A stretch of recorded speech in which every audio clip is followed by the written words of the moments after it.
दुनिया का एक ऐसा देश जहां महिलाएं अपना शरीर किराए पर देती हैं, ये एक ऐसा देश है जहां महिलाओं को शादी के लिए लड़के नहीं मिल रहे हैं। दोस्तों, आज हम जानेंगे साउथ ईस्ट एशिया के खूबसूरत देश लाओस के बारे में। कहते हैं कि युवाओं को यहाँ की महिलाओं की सुंदरता, सस्ती शराब, टूरिस्ट प्लेस और इनका चौंका देने वाला कल्चर अपनी ओर खींच लाता है। इस देश के लोग पैसा तो कमाते हैं लेकिन जोड़ते कभी नहीं। जितना भी कमाते हैं सारा खर्च कर देते हैं। यहाँ की करेंसी इतनी कमजोर है कि हर भारतीय यहाँ जाकर करोड़पति बन जाता है। इसे आप नौजवानों का देश भी कह सकते हैं क्योंकि यहाँ के लोगों की एवरेज एज केवल 24 साल है। लाओस में मौसम काफी सुहाना बना रहता है। न तो यहाँ ज्यादा गर्मी पड़ती है और न ही सर्दी, तभी पूरे साल भर यहाँ टूरिस्ट की लंबी लाइन लगी रहती है। इस देश में कैश कैप चलता है जो भारत के केवल 0.00 रुपये से 0.04 रुपये के बराबर है। अगर कोई भारतीय 1000 रुपये वहां की करेंसी में चेंज कर लेता है तो वो 1000 रुपये वहां की करेंसी में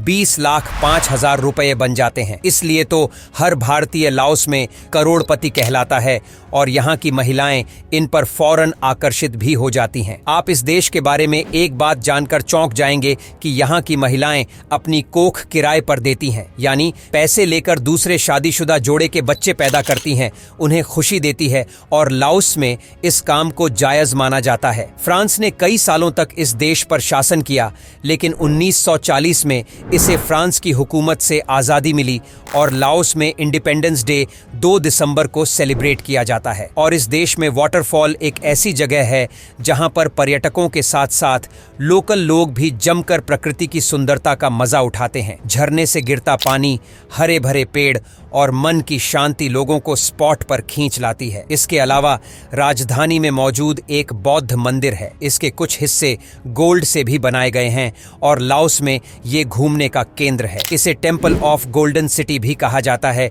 जो कि उत्तरी सिरे पर मौजूद है। इसे सेठ कीरत ने 1559 में बनवाया था। ये बौद्ध मंदिर लाओस में काफी महत्व रखता है जो अपने रॉयल्टी, आर्किटेक्ट और श्रद्धा का केंद्र है।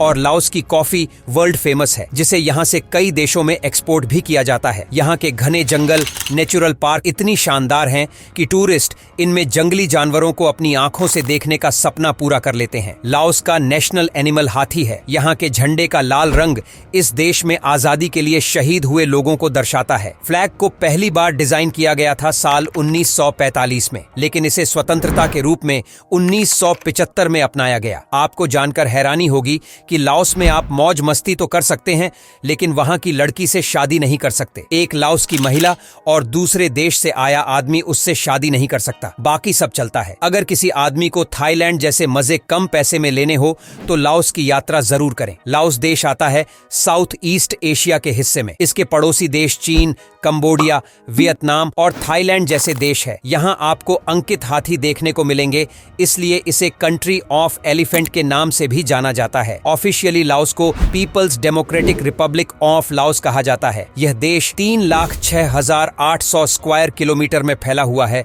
और एरिया के हिसाब से दुनिया का सबसे बड़ा देश है। लाओस की कुल आबादी 74 लाख है और यहाँ की 66% लोग बौद्ध धर्म को मानते हैं, जबकि 30% लोग यहाँ के प्राचीन धर्म में आते हैं और देश में ईसाई के साथ साथ बाकी के रिलेशन है। लाओस के 35% लोग शहरों में रहते हैं, जबकि 65% लोग आज भी गांव में रहते हैं। तो दोस्तों, आपको लाओस देश के बारे में जानकारी कैसी लगी हमें कमेंट करके जरूर बताइएगा।